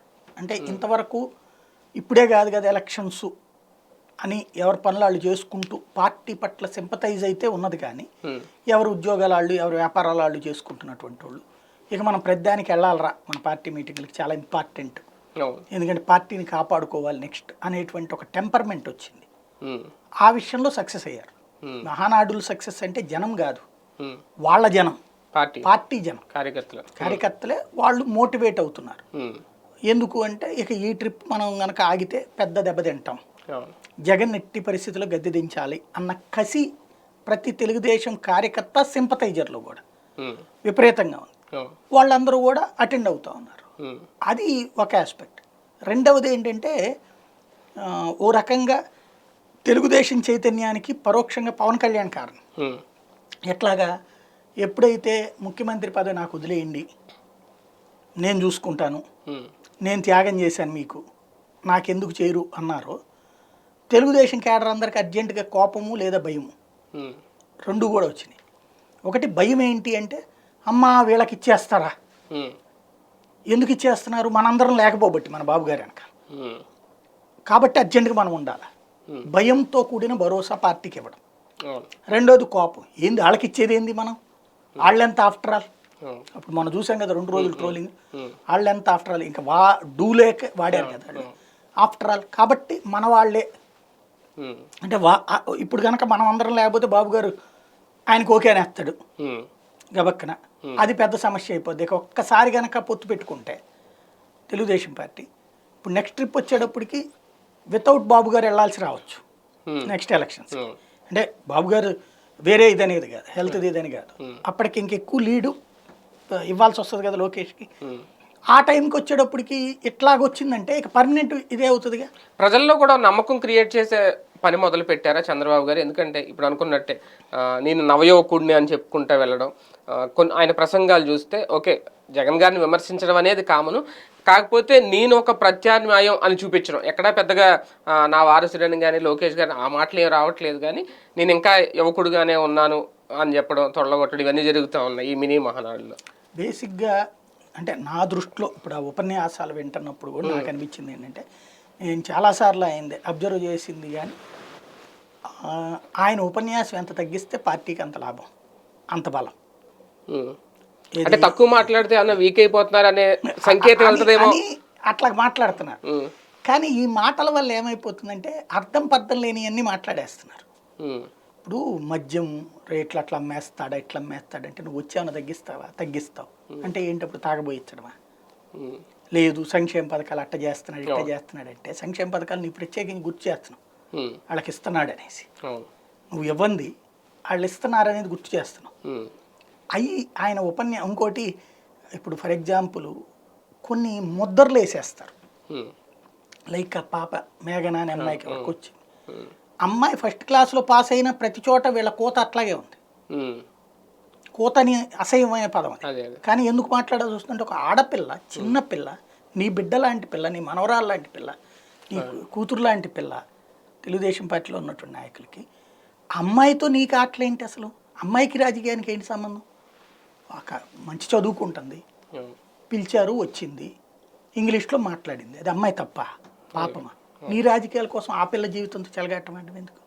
అట్లాంటిది అయ్యన్న పోతుడు అడ్డకోలు మాట్లాడలేదు. అలాంటి కుసంస్కార మాటలు ఎక్కువ వస్తాయి, ఎక్కువ మాట్లాడితే. వాడు వీడు ఈ పదాలు అవి కంట్రోల్ చేసుకోవాలి ఉపన్యాసాలు. వాడు వీడు ఇట్లాంటి. బాబు గారిది వచ్చేటప్పటికి ఉపన్యాసం ఎక్కువసేపు ఉండకూడదు, పర్ఫెక్ట్గా కొన్ని పాయింట్స్ని క్యాచ్ చేసుకోవాలా. మీరు చూడండి జగన్ గత ఎలక్షన్స్ అప్పుడు ఉపన్యాసాల్లో గంటల కొద్ది ఉపన్యాసం నాకు తెలిసి అయితే నేను ఎక్కడ చూడాల. 10 నిమిషాలు 15 నిమిషాలు 20 మ్యాక్సిమం, 20 కూడా తక్కువే, 10-15 నిమిషాలు ఉంటుంది. మిగతా వాళ్ళు మాట్లాడతారు. ఈ 10-15 నిమిషాల్లో ఒక ఫ్లోలో వెళ్ళిపోతాడు, ఒక్కొక్క చోట ఒక్కొక్క హామీ ఇచ్చేస్తాడు, వెళ్ళిపోతాడు. ఇది మీరు చూడండి, ఇప్పుడు మనం వీడియో చేస్తాం, గంటన్నర సేపు ఆగి చూసేవాళ్ళు తక్కువ, బాగా అభిమానులు అయితే తప్పించి చూడరు. అన్నిటి గురించి డెప్త్గా తెలుసుకోవాలి. మిగతా వాళ్ళంతా దీన్ని మీరు కట్ చేసి పెట్టే 3 మినిట్స్ 4 మినిట్స్ చూస్తారు. ఇవాళ పేపర్లో హెడ్లైన్ చూస్తున్నారు కానీ మొత్తం వార్త చదవట్ల. అట్లాంటిది 1 గంటన్నర సేపు చంద్రబాబు గారు ఉపన్యాసం అని చెప్పి వింటారా? ఇంకోటి, బాబు గారు ఉపన్యాసం చాలా ఇవ్వగలరు, ఆయన కోపిక లేదని ఎవడంట. బట్ చమక్కులు కాదు మనిషి దగ్గర, అంటే వినసొంపైంది కాదు. ఒక వెంకయ్యనాయుడు వింటే వినాలనిపిస్తుంది, ఒక రోసేది వింటే వినాలనిపిస్తుంది. అట్లాగా కొంతమంది ఉపన్యాసాలు అంటే వినాలనిపిస్తుంది, అందులో సొబగులు ఉంటాయి. ఇప్పుడు నర్సిరెడ్డి అంటే అతను ఉన్నాడు తెలంగాణ, నన్నూరు నర్సిరెడ్డి, అతను వినాలనిపిస్తుంది. ఆ సెటైర్లు ఆ సిస్టమ్ వేరు. అట్లాంటిది ప్రస్తుతం తెలుగుదేశంలో ఎవరు లేరు, ఆంధ్ర తెలుగుదేశం. కాబట్టి ఎక్కువసేపు ఉపన్యాసం నువ్వు రోజు పేపర్లో వచ్చేది, రోజు మాట్లాడేది, అవి విమర్శించు, దాన్ని 10 నిమిషాలు కేటాయించుకుని నెక్స్ట్ నీ విజన్ ఏంటో ప్రొజెక్ట్ చేయి. నేను వస్తే ఈ చేస్తాను, ఇందులో ఉన్న లోపం ఇది, వాళ్ళకి కన్విన్స్ చేయాలి. కన్వే చేస్తున్నారు కోపాన్ని, కన్విన్స్ చేయట్లా. ఇదిగో జగనిస్తున్న ఈ డబ్బుల వలన రాష్ట్రానికి ఈ నష్టం జరుగుతూ ఉంది, నేను వస్తే ఇది ఇవ్వడం ఆపేస్తానని చెప్పలేరు, కానీ నేను వస్తే ఈ వ్యవస్థను ఇట్లా మారుస్తా అనేటువంటి ఒక నమ్మకం కలిగించాలి. ఆ దిశగా మీటింగ్ మారాలి. ప్రస్తుతం వస్తారు. ఇవాళ ఏంటి, జగన్ వెళ్ళినప్పుడు కూడా ఇప్పుడు నియోజకవర్గ ఇన్ఛార్జీలు డబ్బులు అంతా పెట్టుకుని తీసుకొచ్చారు. ఇప్పుడు ఈయనకైనా అంతే. ఇప్పుడు ఎవరైతే జిల్లాలో మొత్తం అందరు కలిసి డబ్బులు వేసుకుంటున్నారు, కొంత పార్టీ ఇస్తుంది, పార్టీ కూడా ఇస్తుంది. చంద్రబాబు గారు ఇప్పుడు ఫస్ట్ టైం మన మహానాడికైనా వీటికైనా సొంత డబ్బులు తీస్తున్నారు, సగం దాకా వీళ్ళు పెట్టుకుంటున్నారు పార్టీ వాళ్ళు. లేదా కొద్దిగా కొన్ని ఏరియాల్లో అక్కడే ధనం ఉన్నటువంటి వాళ్ళు కొంతమంది వచ్చి ముందు ప్రొజెక్ట్ చేస్తున్నారు, డబ్బులు ఖర్చు పెడుతున్నారు. అట్లా అవుతుంది. కాబట్టి రావడానికి ప్రాబ్లం లేదు, వస్తున్నారు, పైసలు అవి ఖర్చు పెడుతున్నారు. అది ఏంటి, గ్యాదరింగ్కి వచ్చినటువంటి వాళ్ళు వాళ్ళందరూ ఓట్లేయరు, వాళ్ళలో ప్రభుత్వ సంక్షేమ పథకాలు తీసుకున్న వాళ్ళు ఉండరా. కాబట్టి ఆ తీసుకున్న వాళ్ళు కూడా అక్కడికి వస్తున్నారు, వాళ్ళు టీడీపీ కార్యకర్త అయి ఉంటారు, వాళ్ళు ముందు కన్విన్స్ చేయాలి. ఇప్పుడు నువ్వు ఎంతసేపటికి ఏమనుకుంటున్నావు అంటే, నాకు అందులోనే వీళ్ళ దగ్గర అంటే మనం చెప్తే వాళ్ళకి అర్థం కాదు, ఏదో శత్రుత్వాలతో ఆలోచిస్తారు. కానీ జగన్ దగ్గర ఉన్నటువంటి ఓట్లు లాక్కోవడానికి నువ్వు చూస్తున్నావు, జగన్ ప్రభుత్వ వ్యతిరేకత. నీ దగ్గర ఉన్న ఓట్లలో అవతలకు పోకుండా చూసుకోవాల్సిన అవసరం ఒకటి ఉంది మెయిన్. ఎందుకు అంటే ఇక్కడ లబ్ధి పొందినటువంటి వాళ్ళు మన కార్యకర్తలు కూడా, ఈ లబ్ధి పొందినటువంటి వాళ్ళు రేపు మనం వస్తే గెలుస్తా, మనకు అవి వస్తాయి అని నమ్మకం ఉండట్లాడికి. ఫస్ట్ వీళ్ళు కన్విన్స్ అవ్వాలి. వీళ్ళు కన్విన్స్ అయితే ఇంకోళ్ళు 10 మందిని కన్విన్స్ చేస్తారు. లేదంటే వీళ్ళల్లోనే 2 ఓట్లు అటు పోతాయి అక్కడికి వచ్చి కూర్చున్నా కూడా. ఎందుకంటే నాకు నా బిడ్డకి అమ్మ వడొద్దు, చంద్రబాబు వస్తే నా ఊరు బాగుపడిపోతుంది, నా ఇల్లు బాగుపడిపోతుంది, లేకపోతే నాకు అదేది విద్యా దీవెన వద్దు, నాకు లేకపోతే కాపు నేస్తం వద్దు, నాకు ఈబీసీ నేస్తం వద్దు, నాకు బాబు వస్తే బాగుపడిపోతుంది అనుకునే అంత విపరీత నిస్వార్థత ఎవరికి లేదు. కాబట్టి ఆ విషయం ఒక్కటి చూసుకోవాల్సి. గడప గడపకు ప్రభుత్వం కార్యక్రమం పెట్టి జగన్మోహన్ రెడ్డి గారు ఒక రాంగ్ స్టెప్ వేసారా అంటే, ఓకే మంచిని అనేది మీడియా చూపించదు, ఎందుకంటే మీడియాలో చూపించేదే హైలైట్ అవుతుంది, అక్కడ ఏదైనా ఇష్యూ జరిగితేనే మీడియా చూపిస్తుంది. ఇందులో మనం మీడియాని ఎంతవరకు తప్పు పట్టాలని కూడా ఒక పాయింట్. కాకపోతే రోజుకి వివాదాలు పెరుగుతున్నాయి, వ్యతిరేకత పెరుగుతున్నాయి, నిలదీతలు పెరుగుతున్నాయి, ప్రశ్నించే వాళ్ళు కూడా ఎక్కువ బయటికి రావడం, ఇదంతా మనకు కలిసి వచ్చేదే అని చెప్పి టీడీపీ భావించడం రాంగ్ స్టెప్. అది అంటే బేసిక్గా పబ్లిక్ దగ్గరికి వెళ్ళినప్పుడు నేను అబ్జర్వ్ చేసింది అయితే, ఇంతకుముందు ఎమ్మెల్యేలు వచ్చేవాళ్ళు అప్పుడప్పుడు, అసలు మనుషులు మన దగ్గరికి రారు, రోజు వస్తారు, మళ్ళీ ఎలక్షన్స్ అప్పుడే వస్తారు. మధ్యలో ఎమ్మెల్యే వస్తే ఆ ఏరియాలో వాళ్ళ పార్టీ మీటింగ్కో బహిరంగ సభ పెట్టడానికి వస్తారు తప్పించి, లేకపోతే ఏ ఇనాగరేషన్లకు వస్తారు తప్పించి శంకుస్థాపనలకు ఏం రారు, అసలు ఎవరితో ఇంటరాక్ట్ కారు. ఎప్పుడైనా అదే ఉంటుంది. ఏమన్నా పథకాలు ఇవి ఉన్నా ఆ పార్టీ కార్యకర్తలతో, క్రిందసారి జన్మభూమి కమిటీలు, ఇప్పుడైతే వీళ్ళకి అట్లా లేదు కదా. ఇవాళ ఈయన పంపిస్తోంది ఇంటికి, వెళ్ళినప్పుడు అక్కడ మరి ఇళ్లలో అందరూ వైసీపీ వాడు ఉండడు కదా, అవును, అవును. ఖచ్చితంగా కమ్యూనిస్టులు ఉంటారు, కాంగ్రెస్ ఉంటారు, బీజేపీ ఉంటారు, తెలుగుదేశం ఉంటారు. వాళ్ళు అడుగుతారు అయ్యో ఏనా మీరు ఇక్కడ ఏం చేశారు ఎట్లాంటి కొద్దిగా హడావిడి ఉంటుంది. అక్కడ ఏం జరగట్లేదు కదా. ఎక్కడో ఒక చోట గిరిజనుల ప్రాంతాల్లో వాళ్ళు చేతిలో పట్టుకుంటారు, అరుచుకుంటారు. దానికి ఇంకేముంది, గల్లా పట్టేసుకున్నారు, భయపడి పారిపోతున్నారు. మరి పారిపోతే ఆపేయాలి కదా రెండో రోజున. ఇప్పుడు వీళ్ళు రాసిన లెక్క ప్రకారం వాళ్ళందరూ మానేసి ఇళ్లలోనే కూర్చుంటున్నారు, ఎమ్మెల్యేలు ఎవడు బయటికి రావట్లేదు. మరి మళ్ళీ రోజు ఎట్ట బొమ్మలు వస్తున్నాయి? ఓ పక్కన ఆపేశారంటున్నారు, ఇంకో పక్కన వస్తున్నాయి కదా బొమ్మలు. ఇది ఒకటి. రెండో పాయింట్, అందులో అడుగుతున్న దాంట్లో ఒక స్పెషాలిటీ వీళ్ళెవరు రెండవ కోణాన్ని అర్థం చేసుకోకపోతుంది. ఏంటంటే నాకు మీరు ఇచ్చిన, ఇప్పుడు కొన్ని వీళ్ళే రాస్తున్నారు మాకు పథకాలు అందలేదని. అందరికీ అందలేదా? వీళ్ళే చెప్తున్నారు కదా 1000 కోట్లు పంచిపడేస్తున్నారు అనేసి. అందలేదు అంటే ఏంటి, వాళ్ళు అనర్హుడయ్యాడు. ఎలాంటి అనర్హుడు? ఏ ఎకనామిక్ స్టేటస్ బేసిస్ మీద వాళ్ళు అడుగుతారు. అంటే పథకాలు ఇన్ని చేసినా కూడా నాకు ఇంకా చాలలేదని జనం అంటున్నారు, కానీ నాకు పథకాలు వద్దని ఎవడంటలా. ఇప్పుడు వీళ్ళందరూ ప్రొజెక్ట్ చేసింది ఏంటి, డబ్బులు ఇస్తున్నాడు, డబ్బులు ఇచ్చినంత మాత్రాన ఓట్లేస్తారా? డబ్బులు కాదు, జనం 5 ఏళ్ల అభివృద్ధి అడుగుతున్నారు, 50 ఏళ్ల అభివృద్ధి అడుగుతున్నారు, మాకు డబ్బులు అక్కర్లేదు అంటున్నారు. ఇది కదా. ఇవాళ వీళ్ళు వెళ్ళిన ఎక్కడైనా సరే, అన్నా మాకెవరికి ఈ సంక్షేమ పథకం ఏమొద్దు, నాకు అమ్మ ఒడి వద్దు, ఈ 15,000 వద్దు, ఈ పథకాలన్నీ రద్దు చేసేసి ఈ డబ్బులన్నిటితో మా ఏరియాకి రోడ్డు వేయన్నా అని ఒక్కళ్ళు అడిగితే ఆ ప్రాంతానికి మనం కాళ్ళకి దండం పెట్టచ్చు మొత్తం. అది పార్టీ వాళ్ళు కాదు, పబ్లిక్.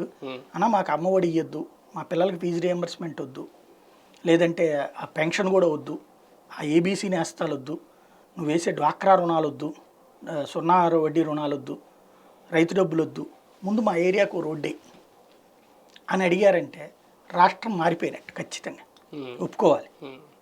అలా కాకుండా వాళ్ళు అడుగుతున్నది ఏంటి, ఇంకా మా ఇంట్లో మా అబ్బాయికి కావట్లా, మా అమ్మాయి 2 పెద్ద పిల్లలు ఉన్నారు మేజర్ మా ఇంట్లో, మీరు వాళ్ళని పట్టించుకోవట్లేదు అని అడుగుతున్నారు కొన్ని చోట్ల.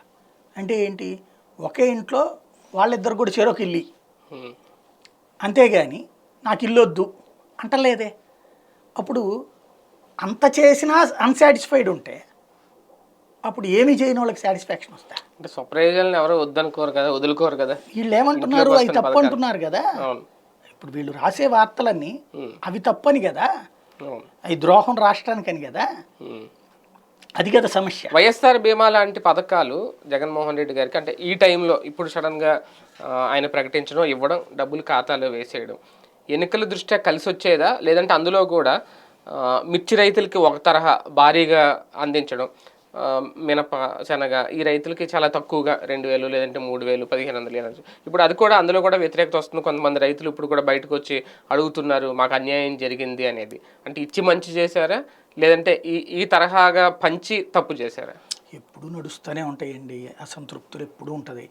బేసిక్గా బీమా వాళ్ళకి ఎంత వచ్చింది, మిర్చి వాళ్ళకి 70,000 80,000. అక్కడ దీంట్లో ఒక ఆస్పెక్ట్ ఉంది. నాకు ఫస్ట్ ఒక డౌట్ వచ్చింది, అరే కరువు మండలం ఒకటి ప్రకటించకుండా ఎట్లాగా ఎంత పరిహారం వచ్చింది అనేది. తర్వాత నేను క్రాస్ చెక్ చేసుకుంటే ఈయన మన కాకాని గోవర్ధన్ రెడ్డి ప్రెస్ మీట్ చూసిన తర్వాత నాకు అర్థమైంది, ఇందులో 2 రకాల ఇన్సూరెన్స్లు ఉన్నది. ఒకటి సీడ్ బేస్డ్ ఇన్సూరెన్స్, అంటే విత్తనాలని ఇచ్చిన తర్వాత అది దానికి తగిన కాపు రాకపోతే కూడా ఇన్సూరెన్స్ ఇస్తారు.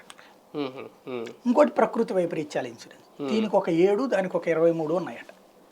మొత్తం 30 రకాల పంటలకి సంబంధించినటువంటిది.